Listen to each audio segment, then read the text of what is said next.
এবার ভিপি নূরকে মোটামুটি সাইজ করার মতো একটা কঠিন বার্তা দিয়েছেন জামাত ইসলামীর এমপি, ইসলামী ছাত্র শিবিরের সাবেক কেন্দ্রীয় সভাপতি, ঢাকা মহানগর দক্ষিণ জামাত ইসলামীর সেক্রেটারি জেনারেল, জামাত ইসলামের কেন্দ্রীয় নির্বাহী পরিষদের সদস্য জনাব ডক্টর শফিকুল ইসলাম মাসুদ। আপনারা জানেন শফিকুল ইসলাম মাসুদ মানে হিট। শফিকুল ইসলাম মাসুদরা যা বলেন তা করেন। শফিকুল ইসলাম মাসুদরা সরাসরি পাওয়ার পলিটিক্স করেন, বিএনপির সন্ত্রাসীদেরকে পিটিএ সাইজ করার রাজনীতি করেন, মাদক ব্যবসায়ীদের সাইজ করার রাজনীতি করেন, চান্দাবাজদের সাইজ করার রাজনীতি করেন শফিকুল ইসলাম মাসুদরা। অতএব শফিকুল ইসলাম মাসুদ সাহেব যদি কোনো কথা বলেন, আবার ভিপি নূরের বাড়ির পাশে বাড়ি, পাশাপাশি এলাকায়, পটুয়াখালী পাশাপাশি উপজেলা, অতএব এটার একটা তাৎপর্য আছে। দর্শক, আপনারা অলরেডি জেনে গিয়েছেন যে ভিপি নূর একটা চরম ধৃষ্টতাপূর্ণ বক্তব্য দিয়েছে, যেটা একজন প্রতিমন্ত্রী হিসেবে কিছুতেই দিতে পারেন না, এবং সরাসরি জুলাই চেতনা পরিপন্থী, অগণতান্ত্রিক এবং ফেসিবাদী। এবং কেউ কেউ ব্যাখ্যা করছেন যে ভিপি নূরদের যে গতি প্রকৃতি, রাজনীতিতে টিকে থাকতে তারা আওয়ামী লীগের সাথে হাত মিলাতে মোটেও দ্বিধাবোধ করবে না। অলরেডি যে আম তারেক ভিপি নূরকে ল্যাংটা হয়ে গালাগালি করতেন, আম তারেক শেখ হাসিনার সাথে সরাসরি ফোনে যোগাযোগ করেছেন বলে অভিযোগ আছে। তো দর্শক, হয়তো এখনো যোগাযোগ আছে। সেই আম তারেকের প্রোগ্রামে গিয়েছে VP Nur. It's very interesting. চিরশত্রুর সাথে কেন মিলে গেল? আম তারেকদের সাথে ইন্টারেকশনের কোনো প্রশ্নই আসে না। তো দর্শক, এবং একে অপরের পক্ষে বলে মিলে গেছে, তাদের মধ্যে শত্রুতাটা মিটে গেছে।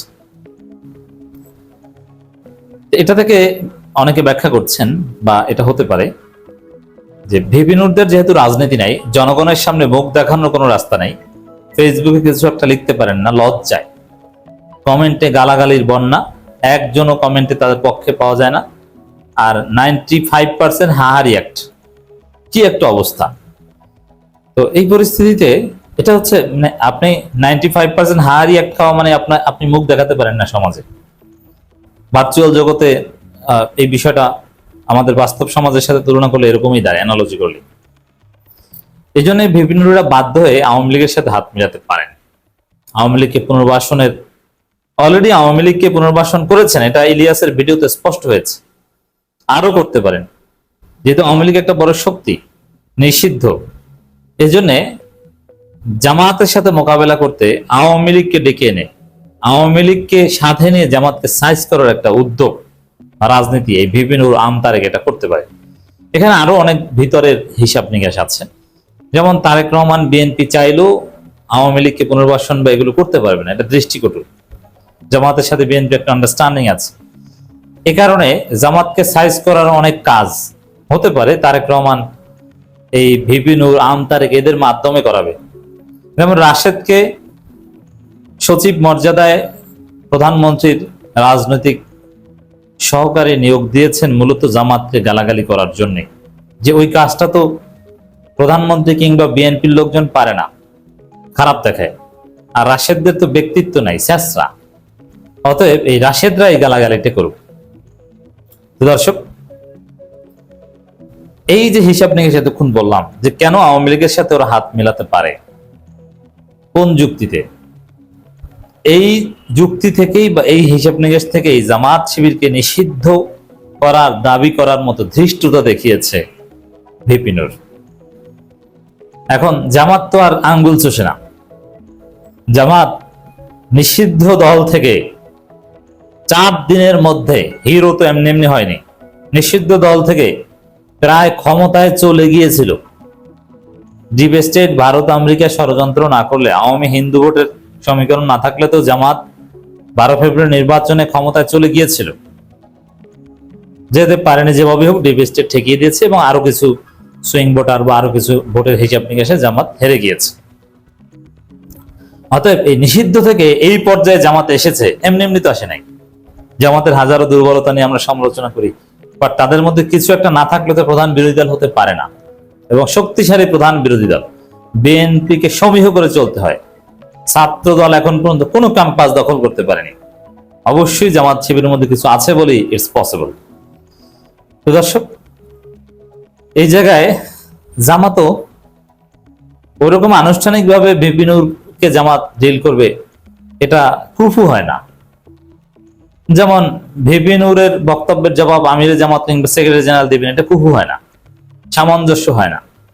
এটাই শফিকুল ইসলাম মাসুদরা ইশারা ইঙ্গিতে 2-4টা কথা বলে দিতে পারেন। এই পর্যন্ত শফিকুল ইসলাম মাসুদ এরকম একটা বার্তা দিয়েছেন। এখন ভিপি নূরেরা আওয়ামী লীগ পুনর্বাসনের রাজনীতির অংশ হিসেবে তাদের কৌশল বা বিএনপিরও বৃহত্তর কৌশল হতে পারে জামাত সাইজ করার, সেই কৌশলের অংশ হিসেবে জামাত শিবিরকে নিষিদ্ধ করতে চায়। তার বিপরীতে জামাতের কৌশল স্পষ্ট, শফিকুল ইসলাম মাসুদের সাব বার্তা, আমাদের নিষিদ্ধ করবেন, আগে দেখুন যারা নিষিদ্ধ করেছিল তাদের কি দশা হয়েছে। জামাত শিবিরকে নিষিদ্ধ করলে জামাত শিবির রাজনীতি করতে পারবে কি পারবে না, কি হবে, তার আগে যারা নিষিদ্ধ করে তাদের কি হয় সেটা দেখেন। এর মানে জামাতের বার্তা স্পষ্ট, যারা জামাত শিবিরকে নিষিদ্ধ করতে হবে বাংলাদেশ থেকে তাদেরকে ল্যাস গুটিয়ে পালাতে হবে, বাংলাদেশে তাদের রাজনীতি নিষিদ্ধ হয়ে যাবে। প্রমাণ, আওয়ামী লীগ নিষিদ্ধ করতে চেয়েছে, নিষিদ্ধ করেছে, আওয়ামী লীগ নিষিদ্ধ হয়ে গেছে। আর জামাত কয়েক হাজার গুণ বেশি শক্ত নিয়ে এসেছে। জামাত চিন্তা করেছিল 2048 সালে তারা ক্ষমতা যাবে, প্রধান বিরোধী দল হবে, অথচ 2026 সালে তারা হয়েছে। তাহলে বুঝেন জামাতকে নিষিদ্ধ করতে যাওয়ার ফলাফল কি।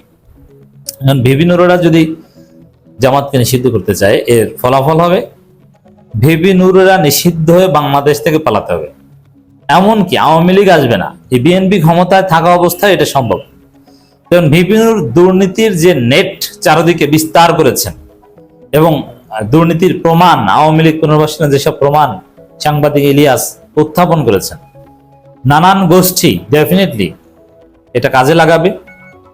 বিএনপির অভ্যন্তরীণ খেলাও আছে, বিএনপির 2 গ্রুপের খেলা, জোটের ইন্টারনাল হিসাব নিকাশ, অনেক কিছুই আছে। এখানে জামাতের লাগবে না। ভিপি নূরের এই দুর্বলতাগুলো বিএনপিরই একটা অংশ কাজে লাগিয়ে ভিপি নূরের এমন অবস্থা করবে, হয় জেল কাটতে হবে নইলে বাংলাদেশ ছাড়তে হবে। তখন হয়তো ভিপি নূর বলতে পারে যে টাকা পয়সা অনেক কামিয়েছি, যে স্যার বা আব্বা বা বস যাই বলো তারেক রহমানকে যে আমাকে সেফ এক্সিট দেন, তখন এই হিসাব নিকাশ করতে পারে। অতএব বিএনপি ক্ষমতায় থাকতেই ভিপি নূরকে পালানো লাগতে পারে। আর শফিকুল ইসলাম মাসুদের বার্তা তো এটাই, যেমন জামাত শিবিরের বিরুদ্ধে লাগামহীন বক্তব্য যদি দেয়, কথা স্পষ্ট, ভিপি নূরকে যদি বাংলাদেশে থেকে রাজনীতি করতে হয় তাহলে জামাত শিবিরকে মেনে নিয়ে রাজনীতি করতে হবে। This is reality. জামাত আজকে প্রধান বিরোধী দল, কালকে হয়তো ক্ষমতায় যাবে, এই রিয়ালিটি মানতে হবে। কিন্তু নিষিদ্ধ চাইবেন, বেশি বাড়া বাড়লে ওই যে বিএনপি আর এক গ্রুপ তারা কাজে লাগালে তো লাগাবে, জামাতও আদালত বা আইনি পদক্ষেপ নিয়ে ভিপি নূরের দুর্নীতির বিরুদ্ধে ভিপি নূরকে দেশ ত্যাগ করতে বাধ্য করতে পারে।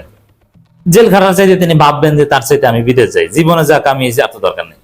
অতএব জামাত শিবিরের সাথে লাগতে আসলে, নিষিদ্ধ করতে আসলে তার ফল বাংলাদেশ ছেড়ে যেতে হবে।